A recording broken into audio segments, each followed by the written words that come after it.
नाशिकमधील धर्मांतर प्रकरणाचा तपास आता एटीएस कडे सोपवण्यात आलेला आहे। शहरात एटीएसचं पथक दाखल झालंय आणि तपास देखील सुरू करण्यात आलाय। एक अधिकारी आणि 3 कर्मचाऱ्यांनी तपास सुरू केलेला आहे। बहुराष्ट्रीय कंपन्यांमध्ये होणाऱ्या प्रकाराची केंद्रीय तपास यंत्रणांनी गंभीर दखल घेतली आहे। स्वतः एटीएस आरोपींची चौकशी करणार आहे। तपासासाठी सीडीआर रिपोर्ट देखील महत्त्वाचा असल्याचं सांगितलं जातं।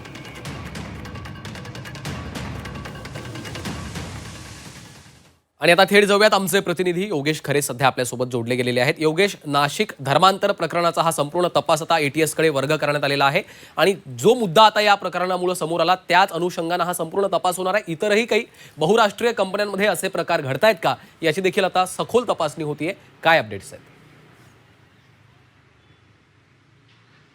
खरं एकूण धर्मांतर प्रकरण बहुराष्ट्रीय कंपन्यांमध्ये होणं ही मोठी गंभीर बाब आता मानली जाते आहे, कारण आत्तापर्यंत अशा घटना कधीही समोर आल्या नाही आणि एका नामांकित कंपनीमध्ये असा प्रकार घडल्यामुळे आता ज्या दहशतवादी तपास करणाऱ्या ज्या यंत्रणा आहेत, म्हणजे आपण म्हणूया सर्वच केंद्रीय तपास यंत्रणा आणि एटीएस हे संपूर्ण सतर्क झालेलं आहे।